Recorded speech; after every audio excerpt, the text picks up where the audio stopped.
Hello दोस्तों, Dhananjay Sharma officers में आपका स्वागत है। आपको पता है कि एकेटीयू ने अपने वेबटेक के सिलेबस को अपडेट किया है और यूनिट 4 में उसने नोड जेएस और उससे रिलेटेड चीज़ों को, जैसे उसने एक्सप्रेस को या मांगो डीबी को इंट्रोड्यूस किया है। तो आज हम लोग बात करेंगे कि नोड क्या है और इसको किस तरीके से आप सेटअप कर सकते हैं अपने लोकल मशीन पे। आइए स्टार्ट करते हैं। कंटेंट पसंद आए तो चैनल को सब्सक्राइब जरूर करिएगा। चलिए स्टार्ट करते हैं, ठीक है।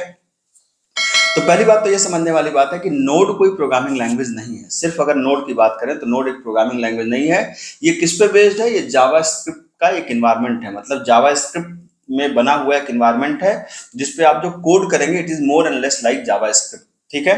तो आप यहाँ पे देख सकते हैं कि इसका code and syntax is very similar to JavaScript. जिस तरीके से जावास्क्रिप्ट में आप कोड लिखते हैं बिल्कुल वैसा ही कोड आप यहाँ पे लिखेंगे, लेकिन याद रखिएगा दोनों बिल्कुल सेम नहीं है। मतलब जावास्क्रिप्ट भले हम यहाँ पे लिखेंगे, लेकिन अगर कोई कहे कि क्या जावास्क्रिप्ट और नोड सेम है, नहीं। पहली बात तो जावास्क्रिप्ट एक प्रोग्रामिंग लैंग्वेज है जबकि नोड एक इन्वायरमेंट है। इस बात को पहले क्लियर ढंग से समझ लीजिए, ठीक है।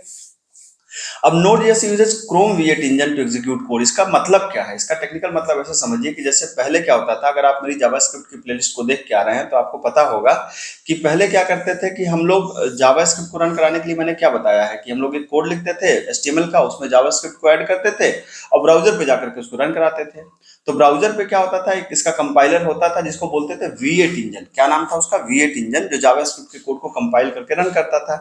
तो हुआ क्या कि V8 इंजन को कुछ डेवलपर ने उस ब्राउजर से बाहर निकाला और लोकल मशीन पे इंस्टॉल कर दिया। तो अब जावास्क्रिप्ट एक प्रोग्रामिंग लैंग्वेज की तरह ट्रीट होने लगी और वो नोड नाम से कहलाई। तो आप कह सकते हैं कि ये V8 इंजन मतलब ये जावास्क्रिप्ट का ही कंपाइलर इस्तेमाल करता है, लेकिन लोकल मशीन पे, ना कि ब्राउजर पे। बहुत छोटी सी बात है, ध्यान से समझिएगा, ठीक है। Node.js is free open source, मतलब कोई भी यूज कर सकता है, आप फ्रीली डाउनलोड कर सकते हैं, किसी भी तरह की लाइसेंस की जरूरत नहीं होती।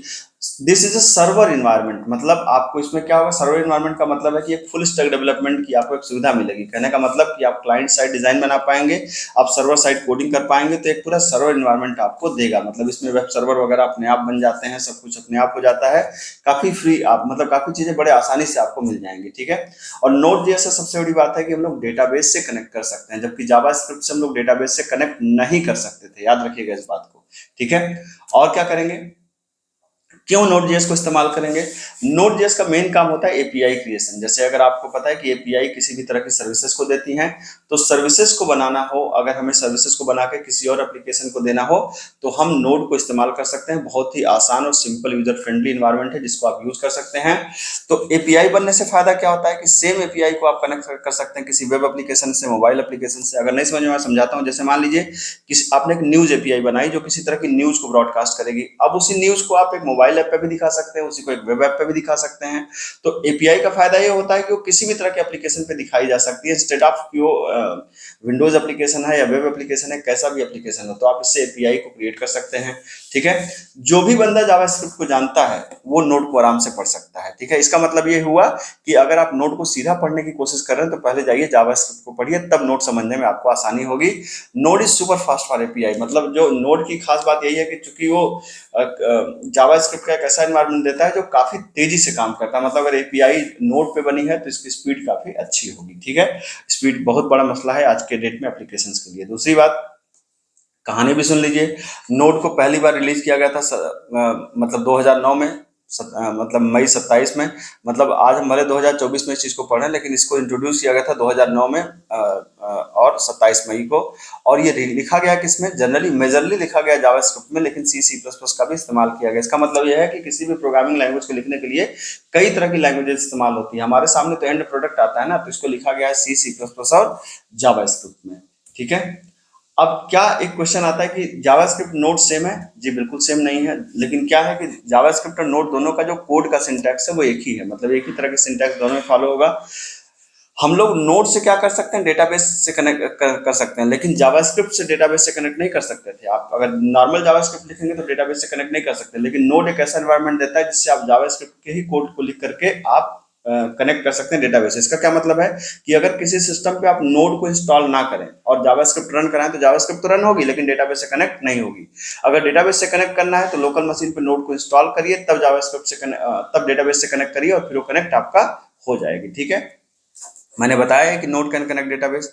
अब node is run on server side and JavaScript run on client side. कहने का मतलब क्या है कि डिजाइनिंग और बाकी वैलिडेशन एनिमेशन के लिए हम लोग क्या इस्तेमाल करते हैं, जावास्क्रिप्ट, लेकिन जहां सर्वर साइड फंक्शनैलिटी होती है उसके लिए हम लोग इस्तेमाल करते हैं नोड का एनवायरनमेंट। ठीक है, ये थोड़ा हो सकता है पॉइंट आपको कंफ्यूज करें, लेकिन समय के साथ अगर आप मेरी प्लेलिस्ट के साथ बने रहेंगे तो आपको ये चीज समझ में आ जाएगी। ठीक है, अगर आप इस पे और डिटेल में पढ़ना चाहते हैं तो मेरी एक प्लेलिस्ट है full stack development using one, उसमें मैंने इसको बहुत डिटेल में चीजों को समझाया है, जहां पे जाकर आप देख सकते हैं अगर आप पढ़ना चाहें तो। ठीक है, तो ये था सब कुछ। अब बात आती है कि भाई नोड को सेटअप कैसे करेंगे, है ना। तो नोड को सेटअप कैसे करेंगे, तो नोड को सेटअप करने के लिए हम लोग चलते हैं अपने सिस्टम पे। क्या करेंगे, आप यहाँ पे जाइए, गूगल पे जाइए, यहाँ पे लिखिए डाउनलोड नोड। ठीक है, नोड जैसे यहाँ पे डाउनलोड मारिए खटाक से, ये ऑप्शन आ गया आपके पास। ठीक है, यहाँ पे एक ऑप्शन आता है प्रीबिल्ट इंस्टॉलर, यहाँ पे आप जाइए और यहाँ पे आ रहा है डाउनलोड वर्जन, इस पे आप क्लिक कर दीजिए। यहाँ पे डाउनलोडिंग चालू हो जाएगी, यहाँ पे देख सकते हैं आपका डाउनलोड हो गया। डाउनलोड होने के बाद आपको क्या करना है, यहाँ पे सिंपली आपको यहाँ पर एक बार डबल क्लिक करना है इसके ऊपर, और बिल्कुल सिंपल सा स्टेप है, आपको इसको सीधा नेक्स्ट नेक्स्ट करते हुए, क्योंकि मेरे सिस्टम में ऑलरेडी इंस्टॉल्ड है ये। ठीक है, तो इसको क्या करना है, इसको सिंपल आपको नेक्स्ट नेक्स्ट करते हुए आगे बढ़ते जाना है। ठीक है, तो अब यहाँ पे आगे आपको बस नेक्स्ट पे क्लिक करना है, यहाँ पे आई एक्सेप्ट पे क्लिक करना है, फिर नेक्स्ट पे क्लिक करना है। यहाँ पे आपको पूछेगा कि किस जगह पे इंस्टॉल करना है, फिर आपको नेक्स्ट पे क्लिक करना है। ये जैसे अब मैंने नेक्स्ट किया तो यहाँ पे देखिए पूछ रहा है आपको कितना स्पेस चाहिए, यहाँ पे इंस्टॉल करिए, नेक्स्ट किया मैंने, तो ये यहाँ पे देखिए बस नेक्स्ट करते हैं, मतलब इसमें कुछ खास नहीं करना, आपको बस नेक्स्ट करते जाइए, इंस्टॉल मारिए, इंस्टॉल हो जाएगा। अब मुझे चूंकि इंस्टॉल करना नहीं है तो मैं इसको इंस्टॉल यहाँ पे नहीं कर रहा हूँ, क्योंकि मेरे में इंस्टॉल ऑलरेडी है। ठीक है, तो इसको मैं बंद कर रहा हूँ। अब यहाँ पे क्या करना है कि जैसे आपने यहाँ पे क्या किया कि जैसे नोड आपका इंस्टॉल्ड हो गया। ठीक है, नोड इंस्टॉल्ड हो गया तो कैसे पता चलेगा, जैसे यहाँ पे आप देख सकते हैं, तो नोड इंस्टॉल होने के बाद आपको करना क्या है कि आप यहाँ पे आपको जाना है, यहाँ पे जैसे आपने एक्सप्लोरर को खोला, सी के अंदर आप गए, यहाँ पर आप जाएंगे प्रोग्राम फाइल्स के अंदर, जैसे आप यहाँ पे चले गए प्रोग्राम फाइल्स के अंदर, यहाँ पे टाइप करिए नोड, यहाँ पे मिल जाएगा नोड जेएस, और नोड जेएस के अंदर जब आप यहाँ पे जाएंगे तो आप देखेंगे कि यहाँ पर नोड का यहाँ पर एक आइकन बना हुआ है, तो इसको जाकर के इन्वायरमेंट में पास सेट कर दीजिए। जैसे यहाँ पर आप गए, यहाँ पे आपने यहाँ पे जाइए और आप दिस पीसी को ओपन करिए, और दिस पीसी मतलब यहाँ पे जाकर के आप सर्च करिए, सिंपल आप इन्वायरमेंट वेरिएबल सर्च करिए, इन्वायरमेंट वेरिएबल सर्च करिए, यहाँ पे क्लिक करिए edit the system environment variable. ठीक है, और यहाँ पर जाकर के आप इन्वायरमेंट वेरिएबल पे क्लिक करके यहाँ पे जाइए, कहाँ पे, पाथ में एडिट करिए, मेरे में चूंकि पाथ सेट होगा, ठीक है, यहाँ पे नहीं दिखा रहा तो यहाँ पर न्यू करके यहाँ पर जाकर के इस पाथ को पेस्ट कर दीजिए जो आपने अभी कॉपी कर किया था। ठीक है, न्यू करिए और पाथ को पेस्ट कर दीजिए, मतलब मैं नोड जेएस का इन्वायरमेंट यहाँ पे सेट करने वाला हूँ।